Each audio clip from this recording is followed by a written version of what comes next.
Welcome back, smart RVers. Today's lineup is going to be absolutely awesome. First, we're going to talk about how to prep your RV for winter storage. Winter's right around the corner, so it's time to start thinking, planning, and prepping now. And enjoying the RV life. Your RV does not speak English, but it is talking. Are you listening? Now, money-saving tips. We're going to capitalize on winter prep. How winter prep can save some cash. So they go hand in hand, prepping for winter and saving some money. And then in the next stop, we're going to combine it with Shadows of the Past. We're just going to cover Southern Arizona. It's a great winter destination. And again, we're talking about winter prep. And to go along with that, in RV Envy, to cover your RV or not to cover it. We're going to discuss the pros and cons. So this is Eric Stark with the Smart RVer Podcast, your trusted source for tips and insights to embrace the RV lifestyle without worries. So let's talk everything RV, and today is episode number 186, so let's just dig right into it. So welcome back, everybody. We got another episode. We got a great menu today of stuff we're going to talk about. But before we get into that, this is a reminder, and I know I talk about this quite a bit, really. It's about self-inflicted inflation. I was just talking to a guy who owns a diesel repair shop near us, and one of the things he shared with me was how his name is Jim, but he shared with me how customers will go on to the Jungle website. They'll buy all these parts to rebuild the DEF system on their truck's diesel. It's part of the diesel engine. And so they buy all these parts. They'll spend, let's say, $500. They take them to him when normally these parts would, let's say, be $1,300. They pay the labor to replace them. And some of these parts only last 3 or 4 months. And then they're doing it all over again. Automotive parts, RV parts, residential stuff. Be cautious when you buy it.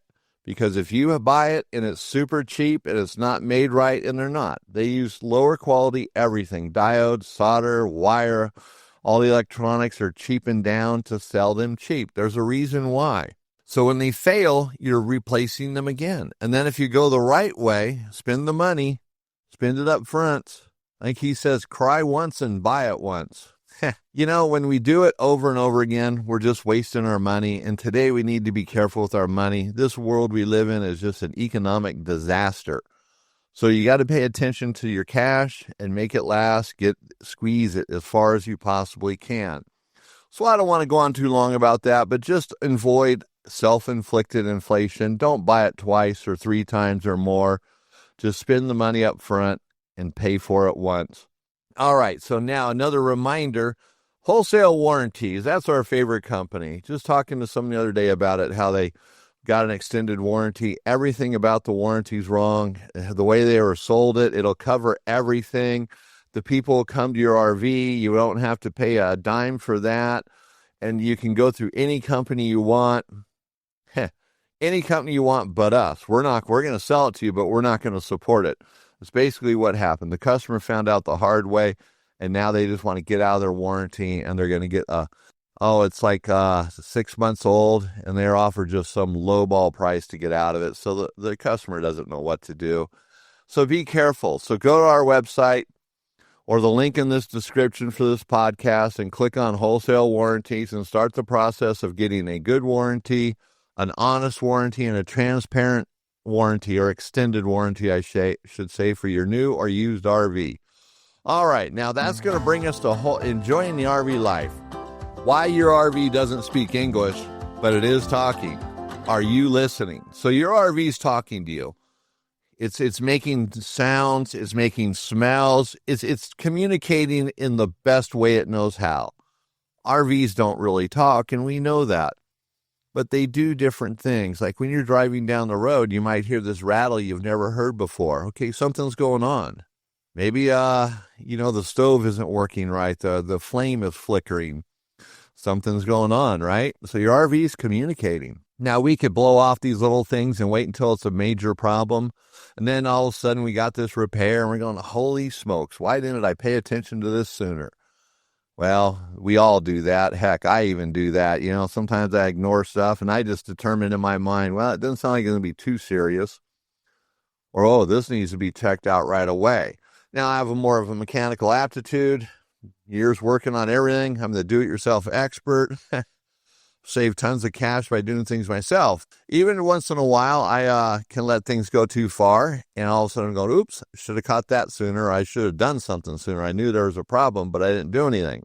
So we have to act on it. And so procrastination becomes the enemy when we put things off. So in your RV, when it's communicating, it's saying, hey, I got a problem here. Help me fix it. Now, in a motorhome, you might be hearing a clunk all of a sudden when you put it into drive, or reverse, all of a sudden clunk. So there's something going on there. Or maybe when you're driving down the road, you hear like a rattle all of a sudden that comes out of nowhere. Or whenever you hit bumps, you hear this different type of noise that you never heard before. Something's going on in the suspension or the drive line for that clunk. It's worth checking out. Maybe you hear a high-pitched noise whenever the water pump comes on. It sounds completely different than it used to. Maybe it's thirsty. Maybe you got a leak. Maybe it's just not working right anymore. Or your converter's overheating. You hear the whine of the fan. It could be a lot of different things. You got that rotten egg smell. Is that a propane leak?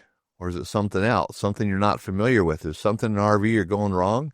Maybe it's the vent underneath the sink for the black water tank or the gray water tank, and it's failed, or the check valve, I should say, and now you got this horrible smell inside your RV. See, there's something happening here. Do you smell plastic burning? That's an interesting smell. Whenever you smell plastic burning, or it doesn't smell like wood burning, it's even wood burning. If you smell wood burning in your RV, you got a big problem. It's probably on fire. Jump, bail, abort. But if you smell plastic burning, that's generally an electrical problem. Electrical things should be dealt with right away. Do not ever let that smell just go. Electrical fires can consume an RV or destroy things pretty quickly. So you want to jump on that and take care of it as soon as you possibly can. The other thing, too, is it smells and sounds, but what about just walking around your RV, visually checking it, looking for problems? See, all these things are signs. If you see a crack in your fiberglass on the side, you got a problem going on there. It could just be a crack, the fiberglass split there, but there might be a bigger issue. Now, maybe it's something you're not able to or can't afford, or it's beyond repair. They total your RV if you turned in an insurance claim, or it's just, over the top expensive. But look anyways. Be aware of what's happening. Look at seals. A simple seal can turn into a big repair. A seal that's leaking water. Water is horrible. In fact, there's a couple full-time RVers, Sarah and Luke. See, they learned it the hard way. They smelt a musty smell. Smells like water, smells like moisture maybe, and now it's growing some mold. So that ended up being like a $2,500 repair because the water leak turned into much more. Started devouring the wood, and one thing led to another. So, $15 worth of lap sealant could have solved that problem. Instead, it was $2,500. So do a walk around. Check out your RV. Keep a notepad in your RV, and I've said that forever. Keep a notepad in your RV. I know electronic devices are pretty handy, so if you're really good with yours and you're going to use it for that, then that's great too. Either or. Write down things that are problems and check them off. And if you want to just leave that page in the notebook, that's great. And put a date next to it when you repaired it. That way you have kind of a running record of everything that's going on. But the big thing is to take care of your RV. Listen to sounds. Act on those smells. When you smell something burning, something different, there's generally something wrong. So take care of it. Do not let it go. Now, that's going to bring us right into money-saving tips because it goes hand in hand. The smells and sounds and your visuals, you see those things, you get on it right away, you're going to save tons of money. Now, in money-saving tips today, we're going to talk about winter prep and how it can save cash. Again, money's getting tight in this world. Things are happening very rapidly around the globe. And not that this is a financial channel or anything like that. It's just we need to be aware. So we want to save money where we can. Now in winter prep, So we're going to actually get into that in staying on the road as well. We're going to get more in depth. But this is really emphasizing the point here in money saving tips, how when we get ready for winter and we do it right, we can definitely save some money. And the savings generally come out on the other side of winter in spring when you don't have any problems. You've done things right. You got your RV ready for winter, and you did it in a way that will not cause problems in the springtime. It's cheap insurance, if you will, to spend a little bit more time and sometimes a little bit more money up front because the savings can be astronomical. We spend a lot of money on insurance for our cars, our house, everything else, our RVs, and a lot of times there's zero return. It's net zero. If you don't have a claim, you've got nothing back out of it. It's just that peace of mind.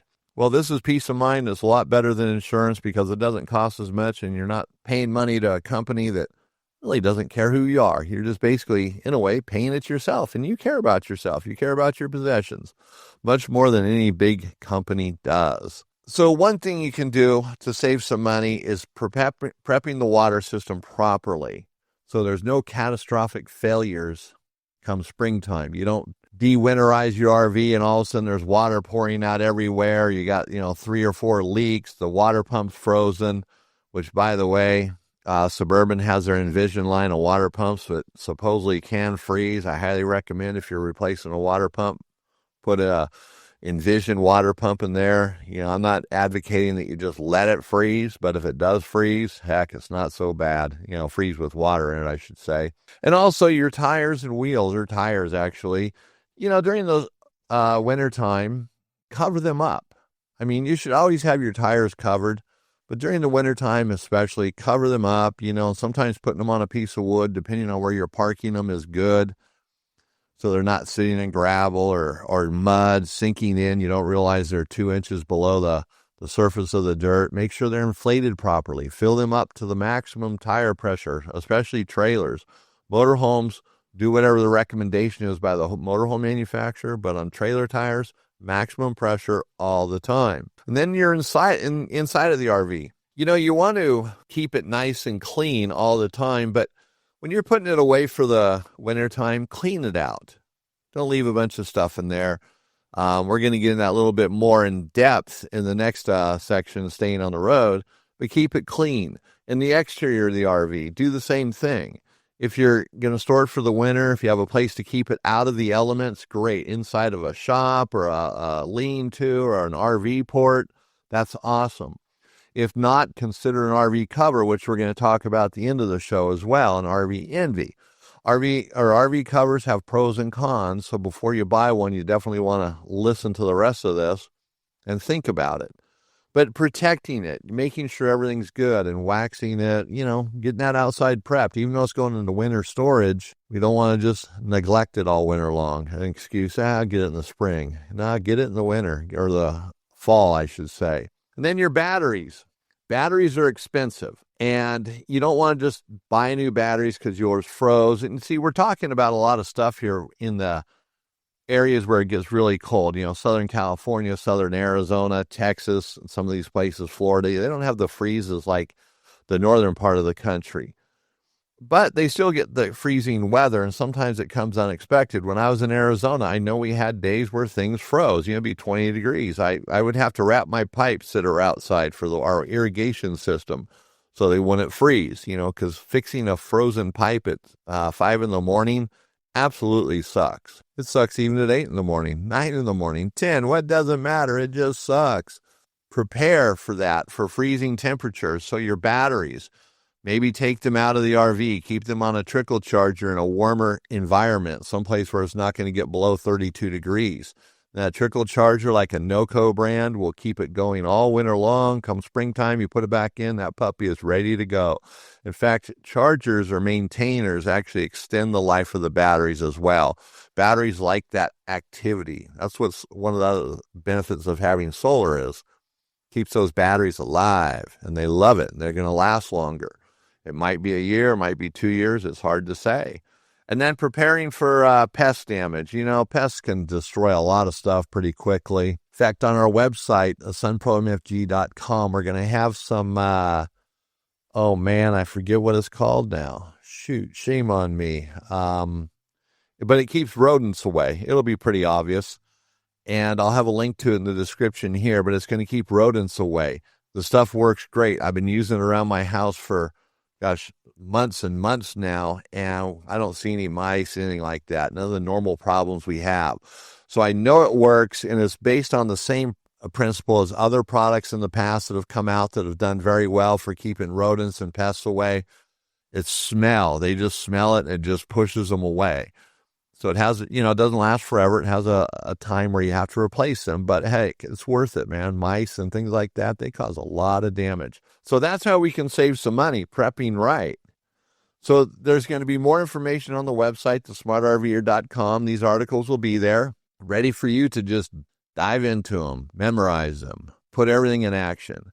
It's all about action. In an RV, we're moving, right? An RV goes down the road. Well, we have to move sometimes too, even when that RV's sitting. And, we enjoy the RV lifestyle, so we want to take advantage of everything we can to make it better. And RVing is absolutely awesome. I mean, it's just one of the things in life that we can enjoy. We can let our hair down. We can kick back. We can really enjoy it. We can see different places at our leisure, stay in our own hotel. So it makes it really nice. So take care of that bad boy so you can really enjoy it more. Now that's going to bring us to staying on the road. Winter prep. Are you going to prep for your winter time, and are we going to do it early? And so when winter comes, we're not messing around with this thing. And winter prep, I know like here in Montana, now is when you have to start actually getting into it. I know we're already selling RV antifreeze, bypass systems so people can winterize their RVs, the fresh water system. But it goes beyond that. It seems to be the big thing that everybody thinks about. But there's much more to it. And as we discussed some of it just a minute ago in money saving tips about prepping properly. But there's 3 areas that you really want to prep for. That's freezing water, pests, and moisture.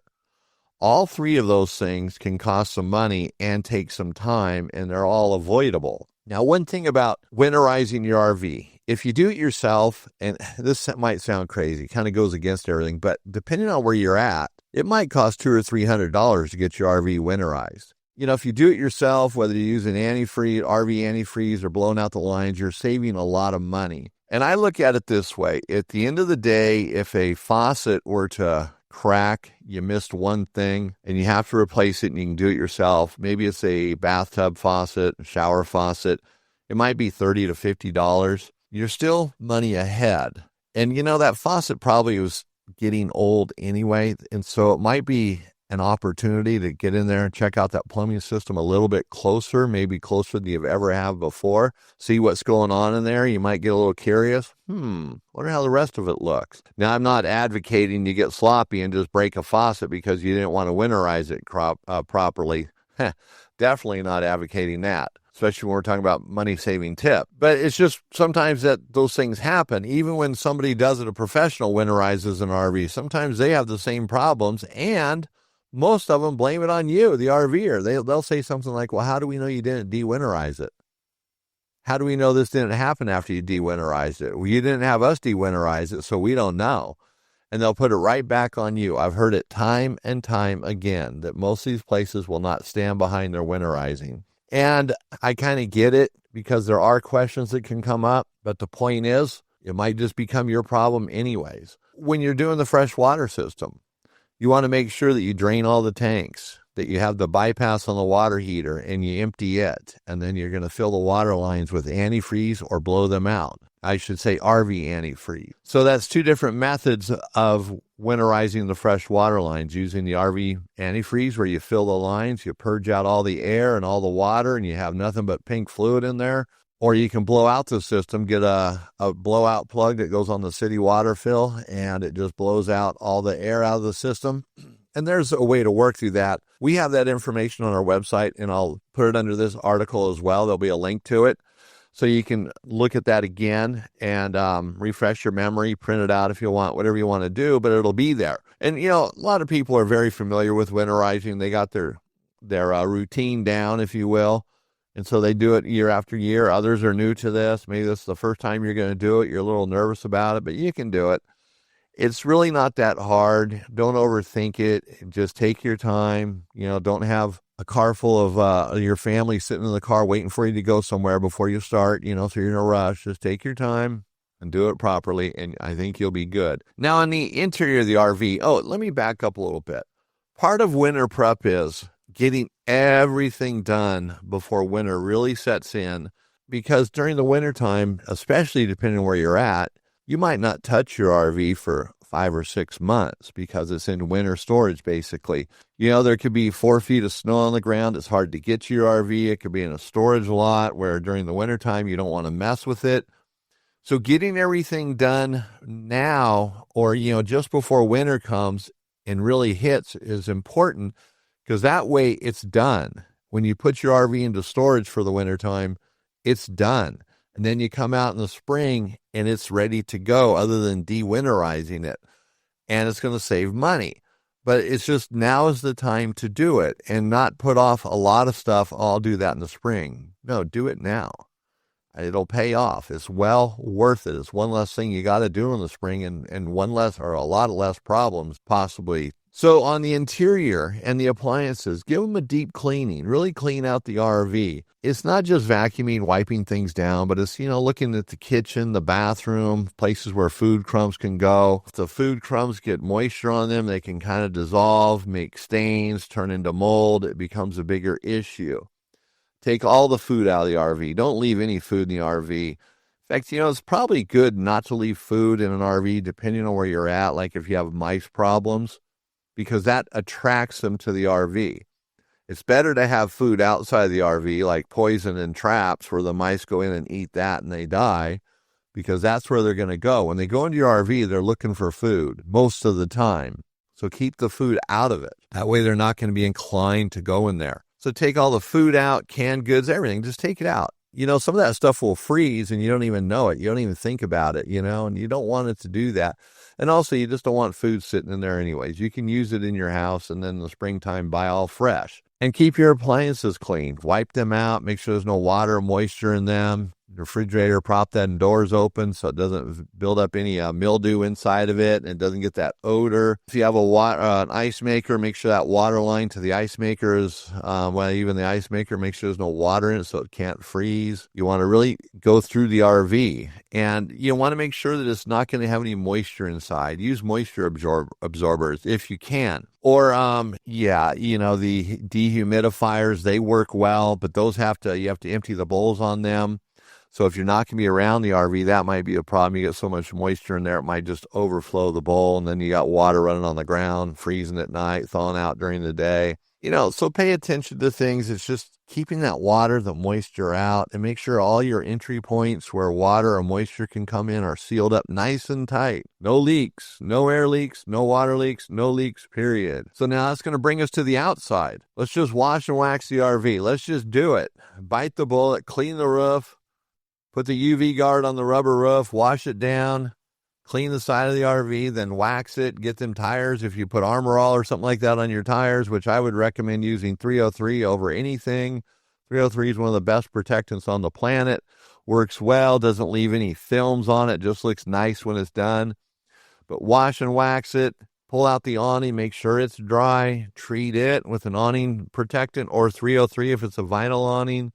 Do whatever it is you're going to do with your tires. Make sure they're aired up. And another thing about storage, especially trailers, it's always good to take that thing out if you can and put some miles on it. Once a month, every couple of months, if you can put 5 or 10 miles on it, get them tires moving rather than sitting in the same spot every time. They'll develop flat spots and trailer tires will get ruined. It's better to keep them suckers rolling if you can. I know it's hard. It'd be the same for motorhomes too, but they're not as bad. They don't deteriorate like trailer tires, but those flat spots can be a problem. And sometimes they'll work their way out, and sometimes they don't. But on a trailer tire, you can actually be breaking the tread inside the tire, not even realizing it. So we want to stay on top of that. Make sure all your windows are sealed. all this, everything on the roof is sealed. There's no leaks, nothing coming in. And that's going to keep out bugs as well, or it's going to help keep out bugs. And now when it comes to the engine on a motorhome, if you have a travel trailer, you don't have an engine, obviously, but maybe you have a truck you're going to store in the wintertime as well. Batteries can be an issue. Now, depending on your vehicle, you might want to just leave the battery in it. Like I leave the batteries in all of my vehicles with engines, and I just start them up occasionally, make sure I drive them. I bebop around cars. Here in the wintertime, I drive my truck more than anything else because it's four-wheel drive, does better in the colder weather. But we also have a Toyota Prius that sometimes sits because the snow's too high. But we make sure we start that up and at least drive it around our yard, get something happening in it, because I know the batteries would go dead, and that becomes a problem. It's not only self-drain on a battery, but it's also any kind of drain inside the car, parasitic draw that can drain that battery down. All of a sudden you got a dead battery, then it freezes. That's no good. That ruins batteries. The trailers, pull the batteries out, put them inside a warmer climate on a no-code charger. Just do it on everything. My dump trailer, I pull the battery out. My travel trailer, I pull the battery out. Even if it's lithium batteries, pull them out. Regardless what manufacturers say, it's better to just pull things out and keep them warm, or the batteries, and keep them warm and on a no-co charger. And no, I don't get paid for saying no-co every time I do. I wish I did. That'd be nice. Because no-co makes a really good maintainers, chargers. They can do 1 battery, 2 batteries, 3 batteries, 4 batteries all at the same time. It's very cool. And that's what I use. I just throw it on all my batteries. Boom, I'm done. And if you're going to let your RV sit, you might want to put in a fuel stabilizer or something to help keep it fresh for the winter time. And also, if you have a diesel, something with a diesel engine in it, it's going to sit. Well, even if you're driving it, you want to put in something to keep the diesel fuel from freezing or gelling up. I'm trying to think of the brand of stuff I use for my tractor. It's Howard's or something like that. Works really well. Love the stuff. You just pour it in and away you go. And then you're going to want to check your fluids. Make sure they're all topped off. Everything's good in the engine, transmission fluid. Just do it all before. That way in springtime it's done. You don't have to think about it. And of course, make sure your propane tanks are turned off so they're not sitting there all winter. Probably be empty by the time you come back in the spring. So that's going to save you some money as well. So there's a lot to the RV as far as winter prep. Oh, I shouldn't say a lot. It's just getting through a routine, checking things out, and making sure you got it covered well. So that pretty much covers it. So it wasn't too bad. This isn't going to take you too long. These are all things that you could pretty much do in a day. The washing and waxing the RV, that might take you a couple days depending on your health and circumstances and all that fun stuff when you add all this other stuff to it. But think about winter prep as getting it ready for winter. So when you come out in springtime, you don't have to monkey with anything. You might have to wash it again depending on where you're at. But that's okay. If it's already waxed, the washing is that much easier. And you only have to wash the sides. Don't worry about the roof yet, unless you're going to put the UV guard on it, which, I recommend doing it 2 or 3 times a year. So if you do it going into winter, you do it in the springtime, and once in the summer, wash the roof, do the UV guard, wash the side of the RV, wax it.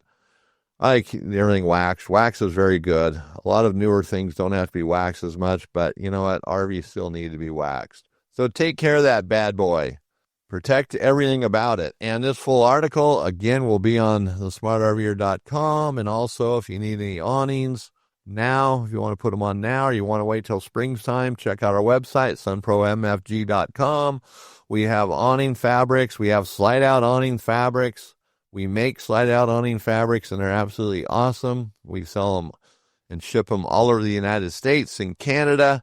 They're an awesome product. Enough of the sales pitch. Let's go to now Southern Arizona in the next stop. We're going to talk about Southern Arizona and why it's the ultimate winter escape for RVers. See, this is all about winter. We are talking about winter. We're getting you prepped for winter time. Other than giving you a coat and some earmuffs, you're going to be ready to go. At least your RV is. So if you're going to stay at home, your RV is going to be stored away, and it's going to be in tip-top shape come springtime. Now, if you decide to leave and you're going to go to Arizona, Texas, or someplace, well, then, heck, you can work on your RV all winter long, right? You can dabble with it while you're playing in the sun. Now, Southern Arizona is a very unique place for RVers because the weather is so nice in the wintertime. It's actually nicer than Southern California, even though they're so close. Even Nevada, it's just something about that Arizona sun in the wintertime is nice. You have those chilly mornings, but the days are very comfortable. You don't have to wear a jacket all day, but it's not too hot. You're not running your air conditioner. It's that windows and doors open type of weather. Keep everything just fresh. So that's southern Arizona. Now, in southern Arizona, there's several places to go. Now, if you're a snowbird and you do this every year, you and thousands of others are flocking to Arizona, and you got it, you figured it out, you know where you go, you have your favorite places. You might stay here a month, over there a month, or 2 months, 3 months, whatever it is. You have your deal, you share it with others, and everybody has their place they want to go. They have the reasons why they want to go there. Some people like to go there, stay around places where there's water so they can go fishing. Others like to bring their side-by-sides or their ATVs and go out and explore the deserts, which that's just absolutely huge, and it's awesome there, especially like the Yuma area, because I'm more familiar with that because I used to live there. You know, you can literally leave so many RV parks in the Yuma area right on your ATV and be out in the desert exploring. You know, it's not one of these things where you have to cart it on a trailer and go someplace and, you know, a staging area, unpack it and go riding, come back, load it back up and go back to your RV park. So many of them just leave right from the RV park. And it's awesome. And you see groups of guys out there doing it, males, females, it doesn't matter. You know, if you got an RV or a side-by-side, it's a great place to go. Like I said, I'm just familiar with the Yuma area more than any other place. And I know some of the other areas you might be able to do that. Maybe not as easy, though. You got, you know, Tucson, Benson, Apache Junction, that whole area, Apache Junction all the way into Phoenix, along the Colorado River. I know I missed Quartzsite, can't leave out Quartzsite, Tucson. So there's a lot of places to go, and each one kind of has its own feel. Yuma's different than Tucson, or, you know, if you go south into Benson and those areas, it's different than Quartzsite. Quartzsite has a feel of all its own. If you've never been to Quartzsite, you need to go. And now you can go in January when the big tent's there and deal with that dog and pony show. You know, the traffic is intense. You know, to go a quarter mile is going to take you an hour. I don't know if I'd go then unless you want to go to the show, the big tent show. Because Quartzsite, outside of that, is pretty much the same all winter long. Quartzsite's very unique. All the people out in the desert, boondocking, you know, living off the grid, just in their RV. It definitely has a flavor all its own, just like Yuma does. Even Welton, right next door to Yuma, is different. You have Bard and some of these Dateland, these places near Yuma. They have a different feel. It just depends on where you go. And that's why it's so cool going to Arizona and why so many people go there, because you can try different areas and explore the place you want to be. Even if you're staying in Yuma, you can make day trips or, you know, 2 or 3 day trips going places to see, hey, maybe we'll go here next year. We have our reservation this year for here and we're going to stay, but maybe next year we'll go here. You might find a couple places you'd like to try. Make those reservations early, though. It fills up because everybody's going there. But you can explore. Tucson's totally different. You might want to spend a one winter in Tucson just exploring that area. You know, you have Karshner Caverns, you have Benson, the OK Corral, trying to think of Tombstone. You know, you got all these areas out there that are definitely worth exploring. And to really explore them right, you know, it could take weeks because, you know, you're RVing, you're doing other things as well. You're golfing, fishing, playing, you know, shopping. A wintertime or half the winter, Arizona's just awesome. And I know this, you know, saying Arizona's just awesome, that's not enough to motivate you, but there's a lot to do there. And there's golf courses, especially Yuma, golf courses, water. Apache Junction is totally unique to itself. I like Apache Junction a lot. Very cool. Then you can just get on that main street and go right on in Apache Trail, take it right into Phoenix, all the way if you want to. Mesa, on the other side you got Goodyear, different places. There's a lot there. And outside of Quartzsite, you have Quartzsite itself, but there's different little communities outside of Quartzsite. I just heard of one the other day, never heard of it in my life. And I've been in that area for a long time. Even before I lived in Arizona, Quartzsite was kind of a stomping ground for me in some ways, or a pass through going different places. And there's just little communities out there. It's like amazing. These people have these little communities where they go in the wintertime, they just live, enjoy life, and then they pack it up and go home in the spring. Very interesting. So I guess the bottom line is when we're talking about southern Arizona, from Yuma, Tucson, Quartzsite, Phoenix, Apache Junction, all the little towns in between, there's a lot to do there. It's a place for everybody. It doesn't matter what you're into, there's a place there for you. From my experience, Yuma is probably one of the best places to go for RVers in the wintertime. I'm not knocking any of the other places. I just think Yuma has more to offer. It's like the entire package for wintertime stuff, wintertime stuff in the sun, enjoying that sun. And I think you'll love it. If you haven't been there, you got to check it out. It's one of those places you just need to go to. And, you could go Arizona one year, Texas another, then back to Arizona, then go to Florida, then to Texas, to Arizona. I wouldn't get totally wrapped up into one place unless you just fall in love with it. And a lot of people do. Yuma is one of these places where they have a lot of mobile home parks, and a lot of RV parks are becoming mobile home parks, or they're, giving up half of the normal spaces for RVs, turn them into mobile home spots. So it's that permanent year-round deal. And a lot of people buy mobile homes and just, have their second residence there. They go and live in their mobile home in the wintertime. For them, it's not the RV so much, it's the area. They love it so much. They might drive their RV there and use it during the wintertime to do some other trips in Arizona, which is pretty cool. But they'll buy a home there because they like it so much. But, you got to make sure you really like it and you want to live there, because it is a very cool place. Check out southern Arizona. Get on that map and start looking into it, doing some research. If you haven't been there, decide where you want to go. Awesome place. And for those that keep going, that have been going there for years, and great, share it with others. Let them know about what you like about Arizona. All right, guys, let's move on. Arizona's been beat to death. More ways than one, right? Part of the Old West. Oh, yeah, the Yuma Territorial Prison. A lot of stuff there. You got to check it out. The West. Anything to do with the West is always cool in my book. That Americana stuff. Now, let's talk about RV envy and covering your RV. To cover it or not to cover it? What are the pros and cons of using an RV cover? RV covers sound so awesome on the surface, but they do have their cons. They have their pros. They can be a good thing, or they can be a bad thing. Depends on your situation. So let's just dig right into this. You've got pros.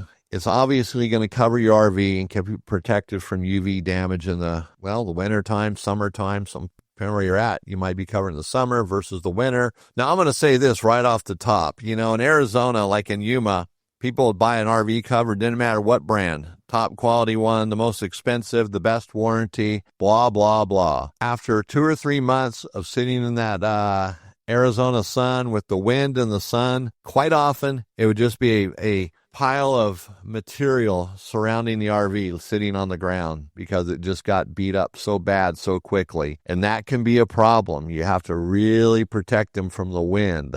And, they're designed to be in the sun, but Arizona kind of a different animal. So they're not infallible. They're not going to last forever. So that's something you have to keep in mind, especially if you live in an area where there's wind. Wind is horrible for these things. But okay, let's go on.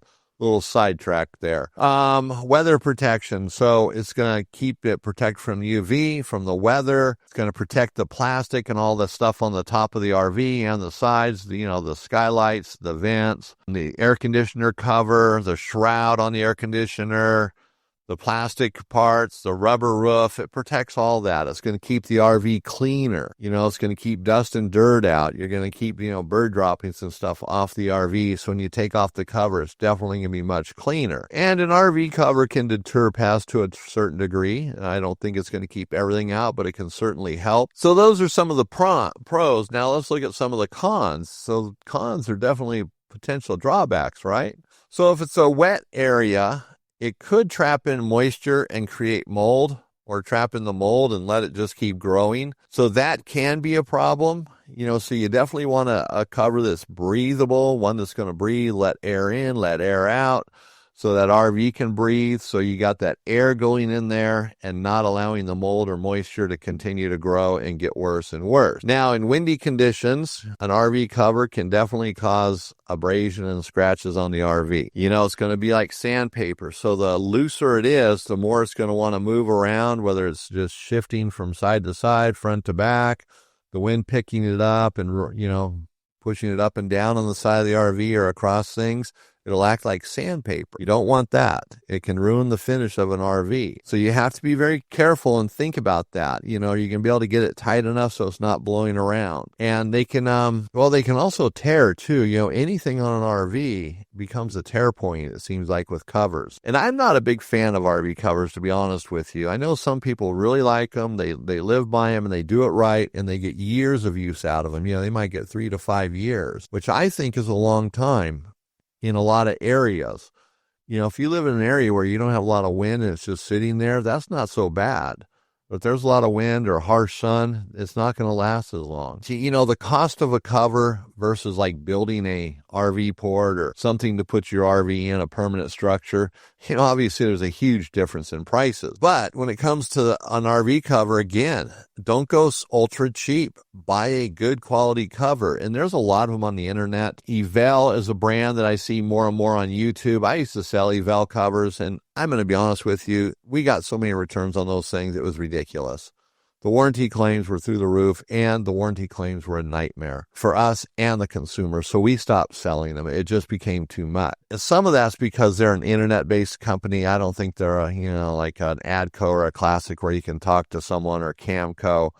I like the Adco, Classic, and Camco covers because they're mainstream RV. They have good warranties, and the warranties are different. Like Adco, they give you one replacement. That's it. Classic is a little bit more friendly on that.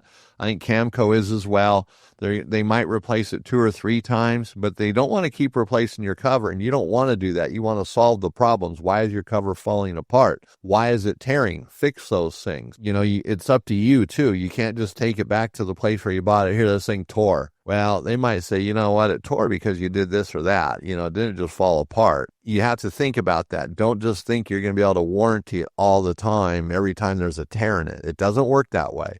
In fact, Adco will give you little patches to fix it. So will Classic and Camco. It's up to you. Now, I almost think you have to wrap your RV in carpet foam, you know, or padding to protect it so it doesn't tear. Now, it's an exaggeration, like always. But, you know, think about it. The cost, you know, is it something you want to invest in? Are you going to be able to do it right? Get it on there so it's not tearing.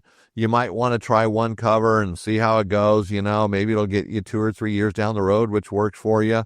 Maybe it only lasts 1 season. You're like, oh, I'm done with this thing. But you want to spend the money on it. Get a good one. Look at reviews. Talk to the company. And by the way, if you can't call the company and talk to them over the phone, be done with it. Don't deal with them. If they don't have customer service on the phone, they don't have customer service. It's getting worse and worse. I say this all the time, but man, day by day, it's just getting impossible to find companies who actually take care of their customers on the phone. Email is a bunch of nonsense. That takes forever. And I know we get a lot of email stuff about customer service, and it's because that's how you're becoming trained. We got phone numbers all over our website, and people email us thinking that's just how they're supposed to do it. Call us. Call any company when you have a problem. That's what you should be able to do. Remember the good old days?